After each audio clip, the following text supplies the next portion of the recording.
کبھی ایسا محسوس ہوا ہے کہ ہم خود سے ہی لڑ رہے ہیں؟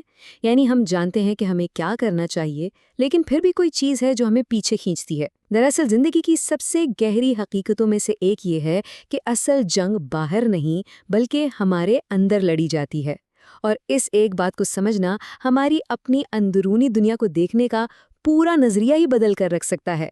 تو آئیے اس سفر کی شروعات اس سب سے بنیادی سوال سے کرتے ہیں، وہ اصل جنگ جو ہماری زندگی کی سمت طے کرتی ہے، آخر لڑی کہاں جاتی ہے؟ ہم سب کی زندگیوں میں چیلنجز آتے ہیں، پڑھائی میں، کام پر، رشتوں میں، لیکن کیا ہم نے کبھی واقعی رک کر یہ سوچا ہے کہ ان ساری جدوجہد کی اصل جڑ آخر ہے کیا؟ دیکھیے، ہوتا یہ ہے کہ ہمارا ذہن فوراً باہر کی طرف دیکھتا ہے۔ ہم دوسرے لوگوں کو، اپنے حالات کو یا شاید قسمت کو الزام دے دیتے ہیں۔ ہم خود سے کہتے ہیں کاش وہ شخص بدل جائے، یا اگر میرے حالات بہتر ہوتے تو سب ٹھیک ہو جاتا۔ لیکن جو گہری سچائی ہے نا، وہ اس سے بالکل مختلف ہے۔ سب سے بڑی رکاوٹ اکثر باہر ہوتی ہی نہیں بلکہ وہ ہمارے اپنے اندر موجود ہوتی ہے۔ اور بس یہیں سے ہماری ملاقات اپنی اس اندرونی کشمکش سے ہوتی ہے جسے نفس کہتے ہیں۔ بہت سی روحانی روایات میں اس اندرونی قوت کو نفس کہا جاتا ہے۔ آپ اسے ہماری اندرونی خودی، ہماری انا یا ہماری فطری خواہشات سمجھ سکتے ہیں، اور یہی وہ میدان جنگ ہے جہاں زندگی کی سب سے اہم لڑائیاں لڑی اور جیتی جاتی ہیں۔ اندر کی اس دوہری کیفیت کا تصور روحانی کتابوں میں بڑی خوبصورتی سے بیان کیا گیا ہے۔ جیسے کہ قرآن کا یہ حصہ انسانی روح کے بارے میں بتاتا ہے، اور قسم ہے نفس کی اور اس ذات کی جس نے اسے ٹھیک بنایا، پھر اس کی بدی اور اس کی نیکی اس پر الہام کر دی۔ یعنی یہ آیت ایک بنیادی حقیقت کو بالکل واضح کر دیتی ہے۔ ہر انسان کے اندر اچھائی اور برائی، یعنی نیکی اور ذاتی خواہشات، دونوں کا احساس پیدائشی طور پہ رکھا گیا ہے۔ یہ جو اندرونی کشمکش ہے نا، یہ کوئی خامی نہیں بلکہ انسانی تجربے کا ایک بہت ہی مرکزی حصہ ہے۔ تو اب دیکھتے ہیں کہ یہ تصور ہماری عملی زندگی پر کیسے اثر انداز ہوتا ہے، خاص طور پر اس وقت جب ہمارے نیک ارادے بار بار ٹوٹ جاتے ہیں۔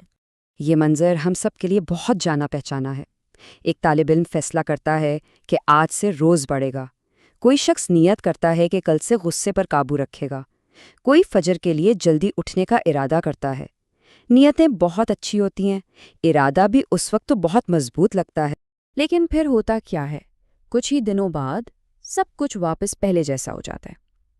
یہاں ایک بہت اہم سوال پیدا ہوتا ہے، اگر ہمیں پتہ ہے کہ صحیح کیا ہے تو ہم وہ کرنے میں آخر ناکام کیوں ہو جاتے ہیں؟ جواب بہت سادہ ہے۔ علم ہونے کے باوجود ہمارا نفس ہمیں ہمیشہ آسانی، آرام اور فوری لذت کی طرف کھینچتا ہے۔ یہ ہمیں اس مشکل لیکن صحیح راستے سے دور لے جاتا ہے جو ہماری ترقی کے لیے ضروری ہے۔ اور نفس کا سب سے بڑا ہتھیار کیا ہے؟ یہ کوئی بڑی ڈراؤنی چیز نہیں ہے، یہ ایک چھوٹی سی بڑی معصوم سی سرگوشی ہے۔ آج نہیں، کل سے شروع کریں گے۔ اور یہی ایک جملہ ہمارے بڑے بڑے ارادوں اور خوابوں کو آہستہ آہستہ ختم کر دیتا ہے۔ اس اندرونی جنگ کو اور گہرائی میں سمجھنے کے لیے آئیے ایک سادہ سی مگر بہت طاقتور مثال استعمال کرتے ہیں۔ اپنی زندگی کو ایک گاڑی سمجھیں۔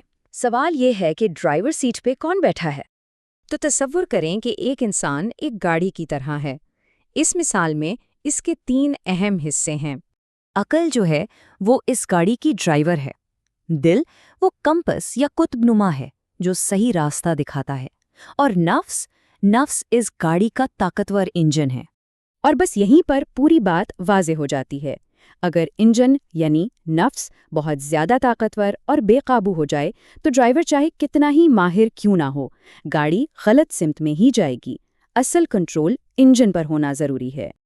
اچھا، تو نظریہ تو سمجھ آ گیا، لیکن اب سوال یہ ہے کہ عملی طور پر کیا کیا جائے؟ آئیے کامیابی کے عملی راستے پر بات کرتے ہیں۔ تو آج کے لیے ایک چھوٹا سا عملی کام ہے۔ اپنے ارادے کو مضبوط کرنے کے لیے یہ 3 چھوٹی مشقیں کر کے دیکھیں۔ پہلا، کوئی ایسا کام فوراً کریں جسے کئی دنوں سے ٹالا جا رہا ہے۔ دوسرا، دن میں کم از کم ایک بار اپنے نفس کو کسی چھوٹی سی خواہش سے روکیں۔ اور تیسرا، رات کو سونے سے پہلے خود سے یہ سوال کریں، آج میں نے اپنے نفس کو کہاں قابو میں رکھا؟ یقین مانیں، یہ چھوٹے قدم ہی بڑی تبدیلی لاتے ہیں۔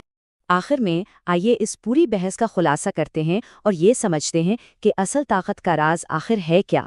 ایک بات ہمیشہ یاد رکھنے والی ہے، جو انسان اپنے نفس کو جیت لیتا ہے وہ اپنی زندگی کو سنبھال لیتا ہے۔ زندگی کا کنٹرول باہر سے نہیں، اندر سے شروع ہوتا ہے۔ دوسری اہم بات، نفس ہمیشہ آسان راستہ دکھاتا ہے، مگر ترقی اکثر مشکل راستے پر ملتی ہے۔ آرام اور ترقی یہ دونوں ایک ساتھ نہیں چل سکتے۔ اور سب سے اہم نقطہ یہ ہے، اصل طاقت دوسروں پر نہیں بلکہ اپنے آپ پر قابو پانے میں ہے۔ حقیقی طاقت کا مظاہرہ خود پر حکمرانی کرنا ہے۔ آج ہم نے اندرونی جنگ کی بنیاد کو سمجھا، لیکن یہ جنگ بہت ہوشیاری سے لڑی جاتی ہے۔ اگلی بار ہم اس سوال پر غور کریں گے کہ نفس انسان کو غلط راستے پر کیسے لے جاتا ہے، جبکہ انسان کو اس کا احساس تک نہیں ہوتا۔ اس پوشیدہ چال کو سمجھنا خود پر قابو پانے کی اگلی کڑی ہے۔